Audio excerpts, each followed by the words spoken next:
Bonjour, avant de commencer réellement le chapitre sur la proportionnalité et de donner des vraies définitions précises à apprendre, j'aimerais bien que tu comprennes vraiment ce que c'est que la proportionnalité sur des exemples. Alors commençons tout de suite avec un petit tableau que j'aime bien, hein, d'un peintre qui vient de Lorraine et qui s'appelait Émile Friand.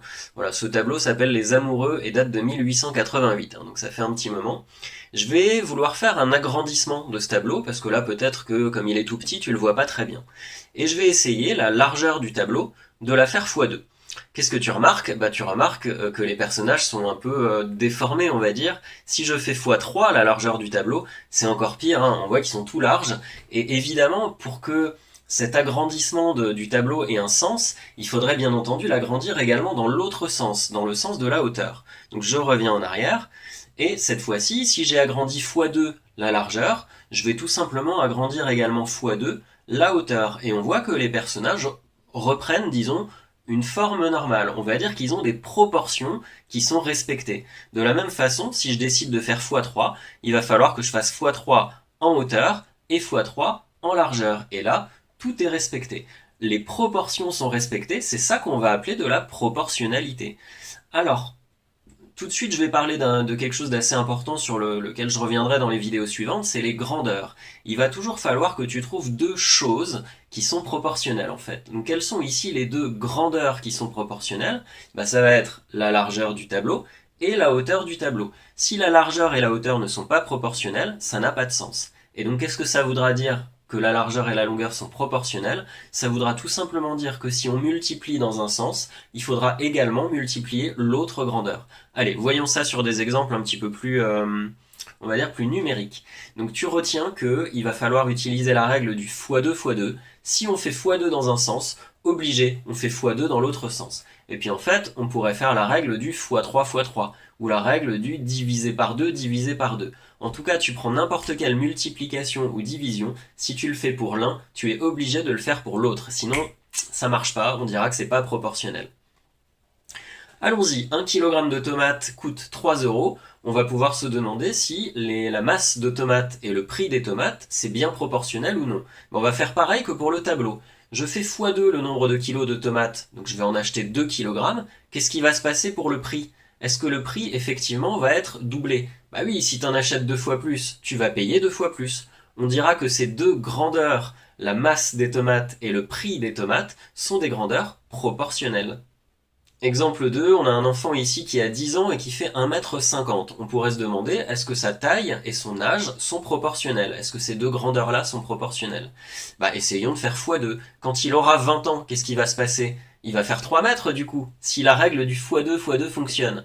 Bah, tu sens bien que ça n'est pas possible, puisque au bout d'un moment, il va arrêter de grandir. Si on continue d'augmenter l'âge x2 x3 x4, la taille, elle, ne va pas augmenter x2 x3 x4. On dira tout simplement que, puisque ça ne fonctionne pas, que la taille et l'âge d'une personne ne sont pas des grandeurs proportionnelles. Troisième exemple, voyons maintenant si le temps de révision pour un contrôle est proportionnel à la note que tu vas obtenir à ce contrôle. Bah essayons, voyons un exemple. Si tu as révisé par exemple 2 heures et que tu as obtenu 11 sur 20, à ton avis, si tu avais révisé 4 heures, quelle note aurais-tu obtenu? Est-ce que tu aurais obtenu 22 sur 20?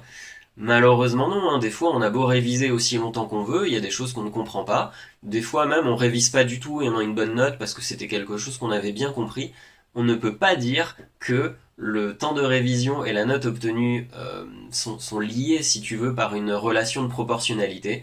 On dira donc que ce ne sont pas des grandeurs proportionnelles. Exemple suivant, imaginons que tu roules en voiture et que tu as déjà fait 8 km pendant 1 heure. Peut-on dire que le temps pendant lequel tu roules est proportionnel avec le nombre de kilomètres que tu vas faire pendant ce temps-là? Essayons comme d'habitude. Si tu fais x2 le temps, tu auras donc roulé 2 heures. Si tu fais x2 les kilomètres, tu auras fait 16 kilomètres. Est-ce que c'est vrai ça? Est-ce que si tu roules deux fois plus longtemps, tu feras forcément le double de kilomètres? Malheureusement, c'est faux, puisque pendant la deuxième heure, peut-être il y aura eu plus de feux rouges, il y aura eu un embouteillage, tu auras roulé moins vite, tu auras fait une pause parce que tu es fatigué, je ne sais pas, il peut y avoir plein de choses qui font que la deuxième heure, tu as roulé moins vite que la première heure. On dira donc que le temps et la distance parcourue en voiture, par exemple, ne sont pas proportionnels. Mais il est possible, par exemple, sur l'autoroute, quand tu roules toujours à la même vitesse pendant longtemps, de mettre ce qu'on appelle un régulateur de vitesse. ça voudra dire que tu roules vraiment toujours à la même vitesse, tu bloques ta voiture à une certaine vitesse, et donc à ce moment-là, oui, le temps et la distance parcourue vont devenir des grandeurs proportionnelles, puisque si tu roules toujours à la même vitesse, la deuxième heure, tu vas obligatoirement faire le même nombre de kilomètres que pendant la première heure. Donc attention, ça dépendra des exercices. Si on roule toujours à la même vitesse, si on te précise quelque chose de ce style-là, alors oui, le temps et la distance parcourue seront bien des grandeurs proportionnelles. Eh bien, j'espère qu'avec ces quelques exemples, tu auras mieux compris le mot proportionnalité et que tu pourras l'adapter maintenant sur les exercices à faire. Bon courage!